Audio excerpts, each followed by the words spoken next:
Bonjour à tous et bienvenue sur le site YouTrading pour ce nouveau point de marché. Nous sommes le lundi 2 août 2021. Voici ce qu'il faut savoir pour cette semaine. Et nous commençons lundi avec des PMI en Chine, en Allemagne, en Grande-Bretagne, en Europe et aux USA. Donc des chiffres PMI qui seront diffusés tout au long de la journée. Les diffusions microéconomiques seront beaucoup moins nombreuses cette semaine. Nous aurons toutefois les chiffres d'AXA et d'Alibaba. Mardi, en Australie, nous aurons la diffusion des taux de la Banque centrale australienne, suivi des minutes et d'un compte-rendu de la Banque centrale australienne. D'un point de vue microéconomique, nous aurons les diffusions de la Société Générale et de Stellantis. Mercredi, nous aurons en Grande-Bretagne le chiffre des PMI composites et du PMI des services. Du côté des États-Unis, nous aurons les ADP qui préfigurent en général les chiffres du chômage non agricole. Du côté des États-Unis, nous aurons aussi le PMI non manufacturier ainsi que les stocks de pétrole brut.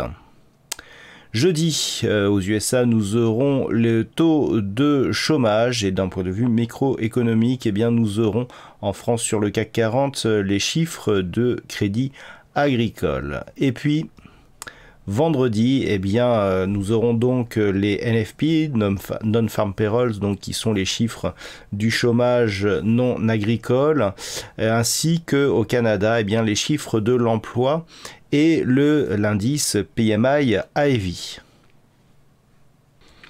Passons maintenant en revue les principaux actifs de marché pour cette semaine avec un CAC 40 qui revient au contact ici de cette zone de résistance des 6670 points et qui marque donc une continuité ici de la dynamique haussière. Alors la semaine dernière, on a bien validé ici la rupture de cette résistance oblique qui définissait la précédente dynamique ici de consolidation. Les cours reviennent donc au contact de leur niveau plus haut et on peut s'attendre cette semaine à une rupture ici de la zone des 6670 points.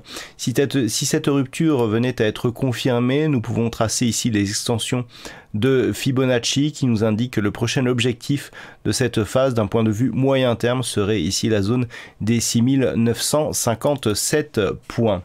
Sur le DAX, nous avons une configuration qui reste neutre d'un point de vue moyen terme. La semaine dernière, on a validé le retour des cours ici au-delà de la zone médiane du range moyen terme, c'est-à-dire la zone des 15 516 points. Les cours se sont stabilisés sur ces niveaux. Il n'y a toujours pas de mouvement directionnel clair sur cet indice. On reste ici dans un espace totalement neutralisé. Passons maintenant aux indices américains avec un S&P 500 qui continue à valider la poursuite de son mouvement haussier malgré des attaques répétées ici sur la zone de support oblique qui définit la tendance court mais aussi moyen terme.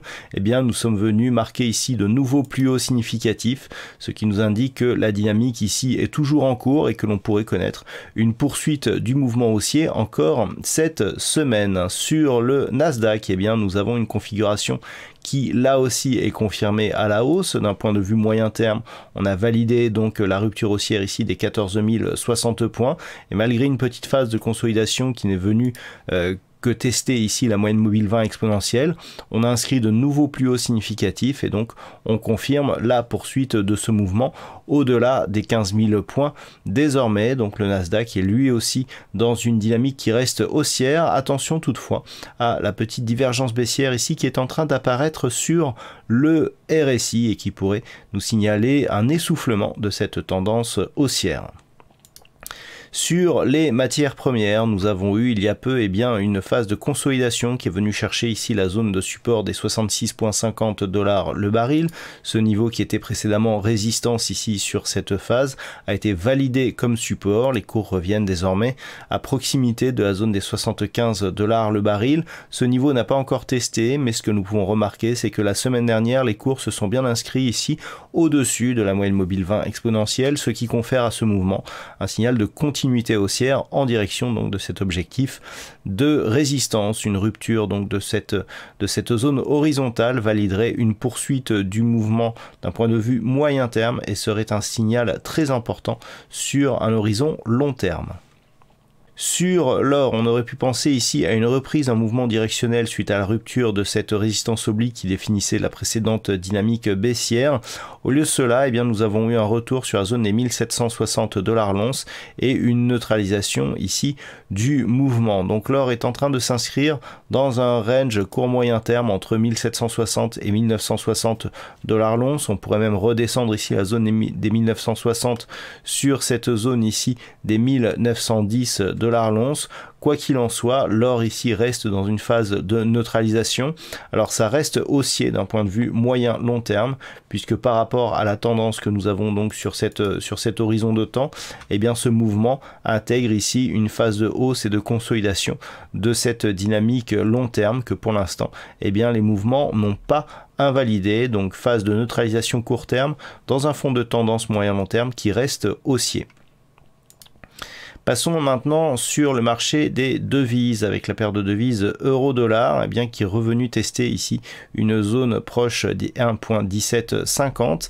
Alors d'un point de vue global, on reste ici dans une dynamique de neutralisation.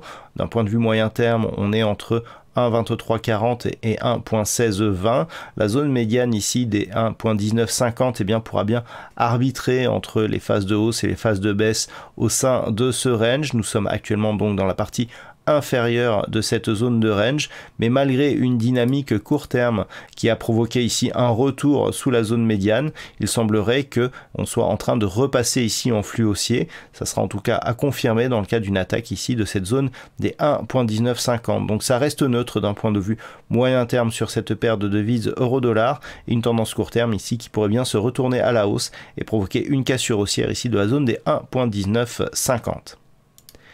Et puis sur la paire de devises livre sterling contre dollar américain, eh bien nous avions un signal de retournement moyen-long terme ici sur cette paire de devises. Eh bien ce signal est en train d'être invalidé puisqu'après avoir cassé ici la zone des 1.3675, les cours sont revenus ici sur une zone intermédiaire des 1.39 avant de casser cette zone d'un point de vue court terme. Donc on repasse dans un flux haussier avec comme objectif un possible retour ici sur la zone des 1.4150, mais il faudra faire attention ici à un éventuel retour sur la zone des 1.4242 car en cas de cassure haussière de ce niveau, eh bien on continuerait sur une dynamique haussière d'un point de vue moyen-long terme. Voilà donc ce que l'on peut dire sur cette revue de marché pour cette semaine. Passez une bonne semaine, soyez prudents sur les marchés. On se retrouve dès la semaine prochaine pour un prochain point hebdomadaire sur la chaîne youtrading.fr.